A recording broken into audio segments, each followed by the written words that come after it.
Where's everyone?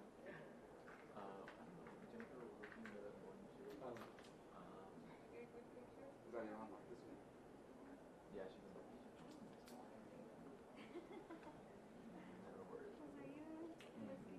Fair.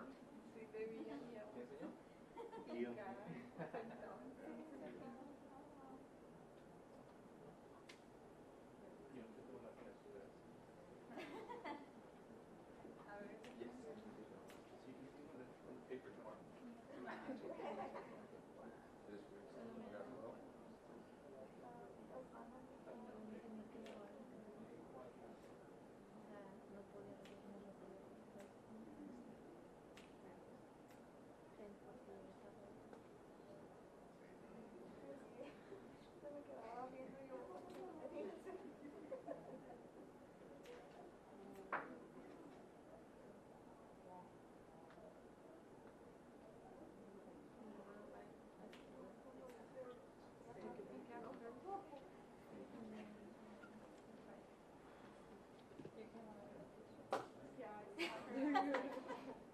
I think you and I are little.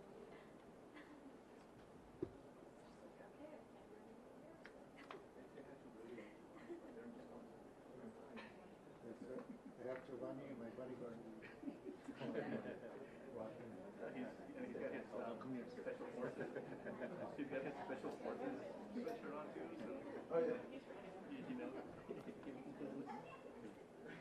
Stay away from Rudy, he's rolling. Distraction. Yeah, don't fall.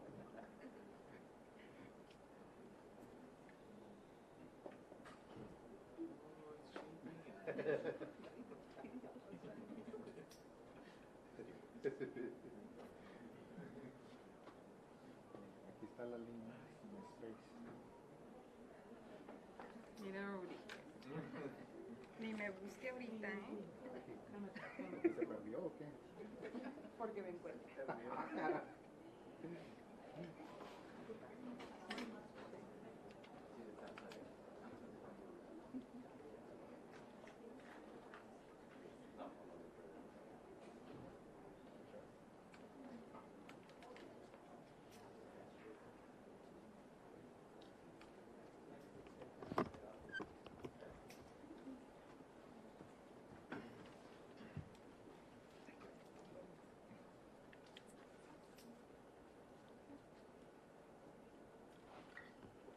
Good morning. My name is Bill Hicks, and I am your district attorney. At 9:27 this morning, Judge Diane Navarrete of Criminal District Court Number 1 of El Paso County sentenced Facundo Chavez to death. This was at the conclusion of our jury trial. I feel that this is a very just and a very right verdict. Today is a very sincere, a very somber day. But we are confident that this was the right, the just verdict. We've called this press conference today to have a few words. I'm going to introduce Sheriff Richard Walls, who would like to speak with you for a moment. After that, the family would like to read a statement. The family is not going to entertain questions. The sheriff may answer some questions, and then after the family speaks, then I will get back up and make another statement, and then I'll have entertain questions after that.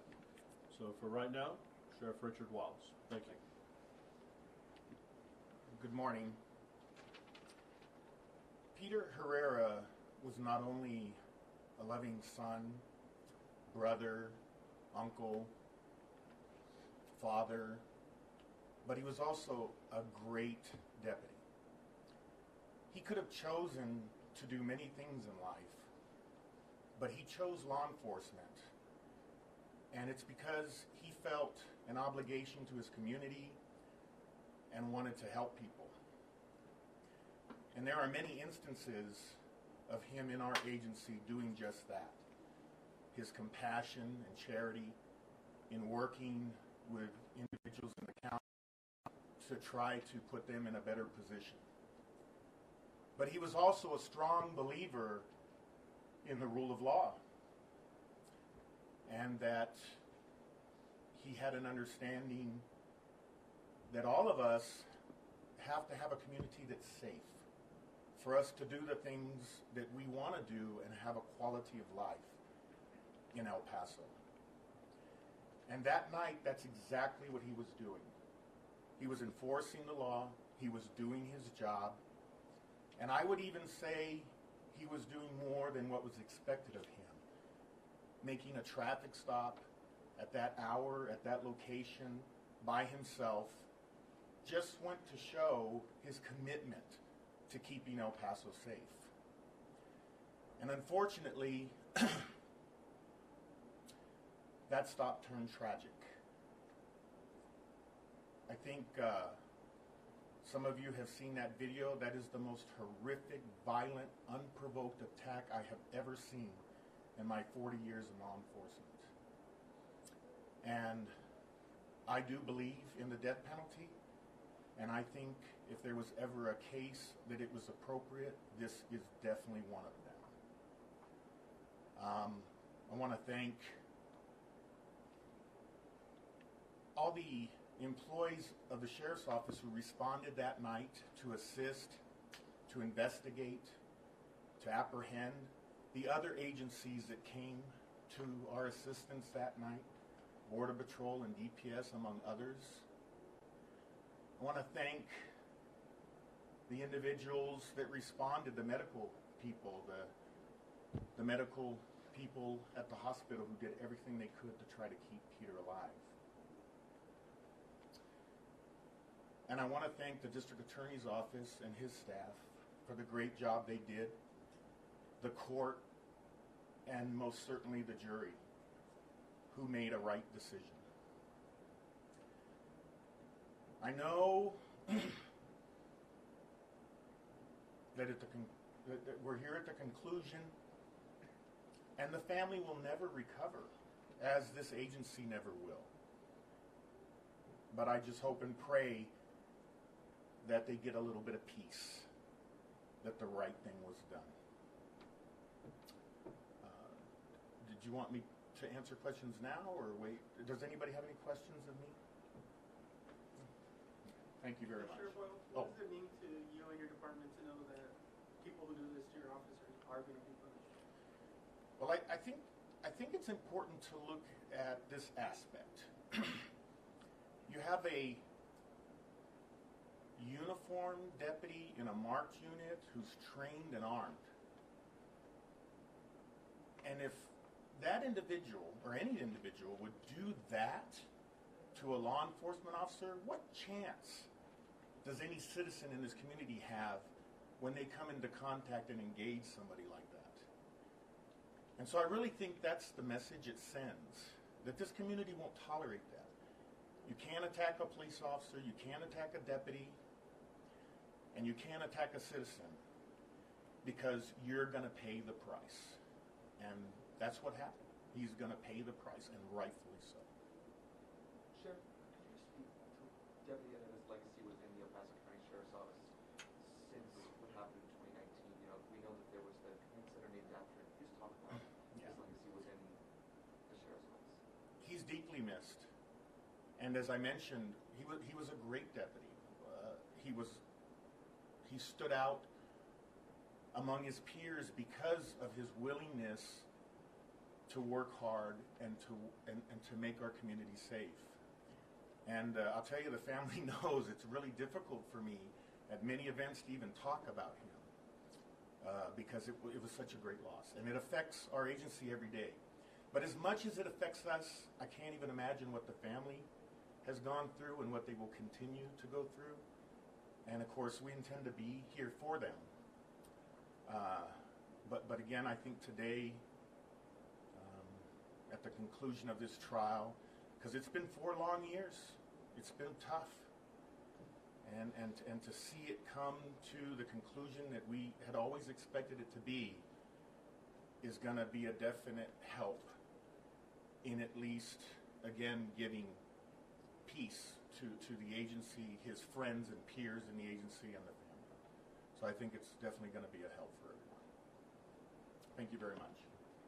Thank you, Sheriff. Luis?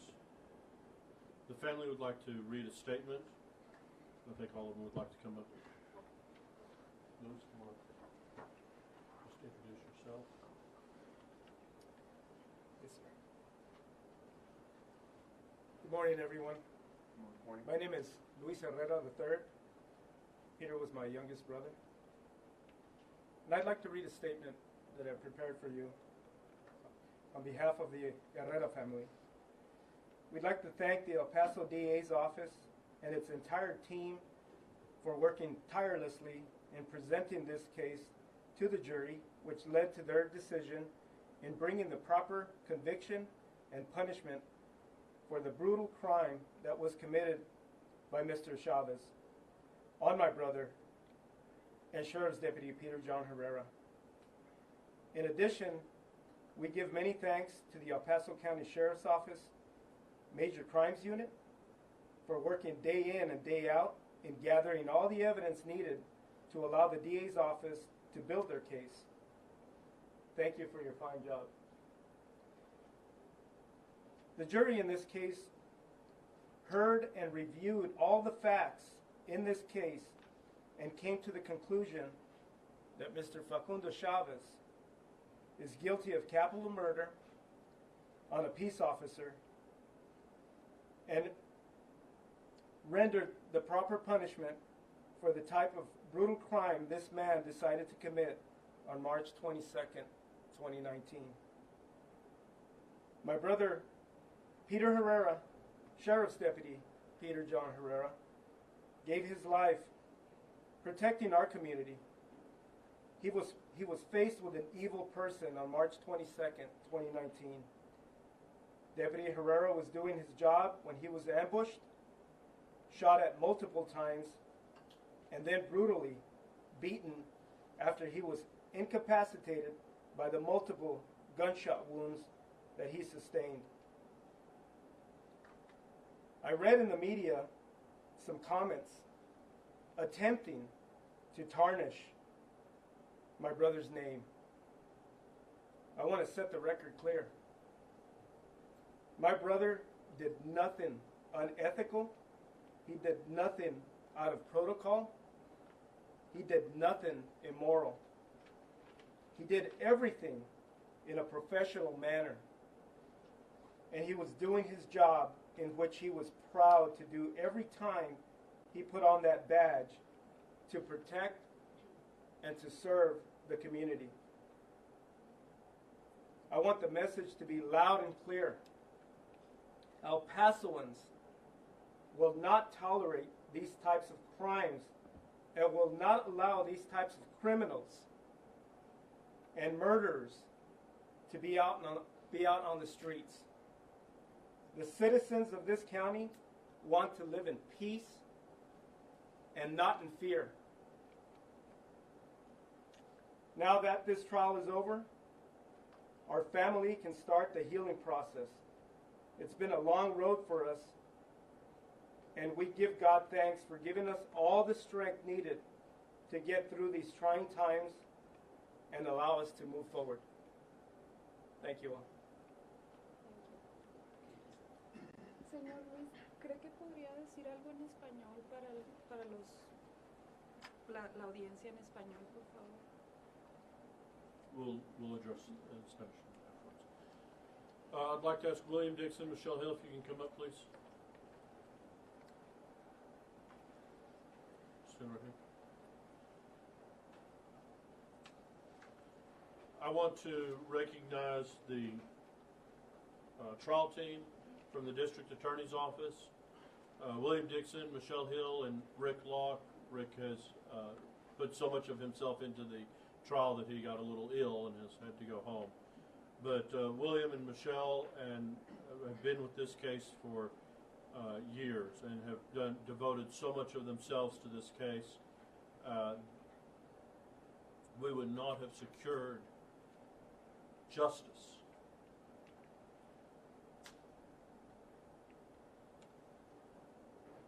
We would not have secured justice were it not for the hard work of these fine prosecutors, along with Rick Locke, and of course their paralegals, Maela and Claudia. If you're in the room, I invite you to come up also. Maela and Claudia and William and Michelle have done a phenomenal job in fighting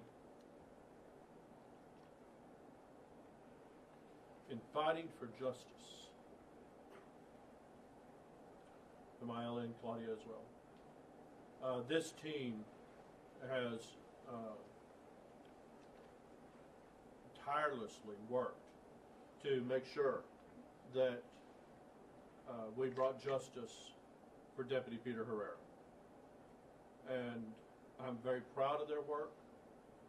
I'm very proud of their efforts and everything that they have done to make sure that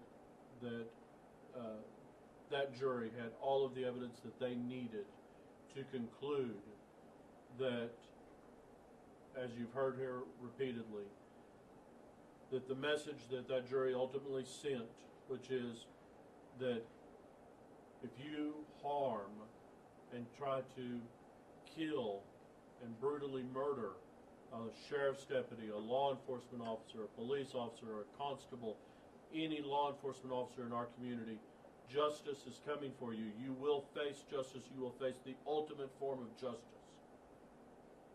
Our office will make sure of that. We will devote the resources necessary. We will make sure that justice comes for you.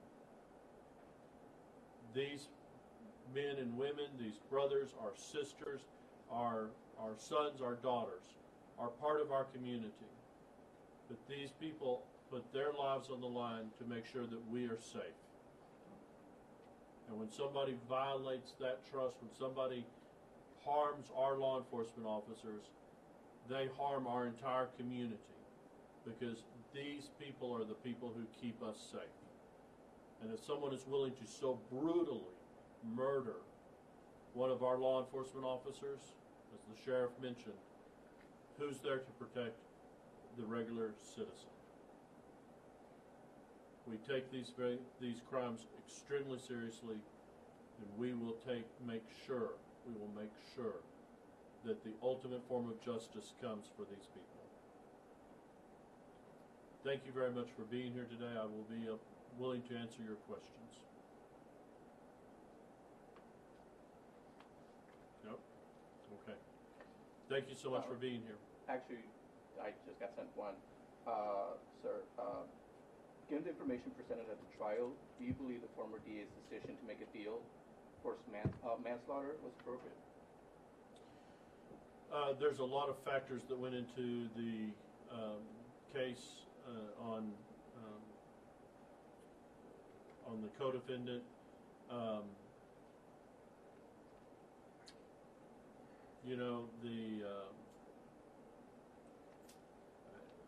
I was not part of that decision. I don't know that I would have done the same thing, but I do know that the facts of how that case was going, it would have been very, very difficult to secure a conviction for capital murder, given the evidence that we had at the time.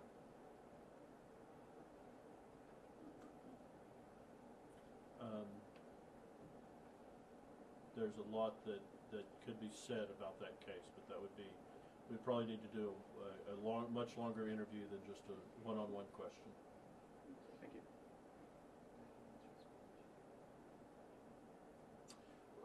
We can talk about that.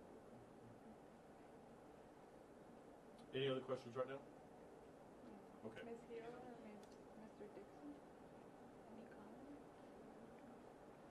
We'll talk about the Spanish, setting up for Spanish interviews, what we're talking about. Okay. I know that the Spanish channels were asking for Spanish interviews. We'll ask the family if they would like to respond in Spanish, and we can set up for a Spanish interview after we finish here. Okay? Thank you so much. Thank you. Appreciate it.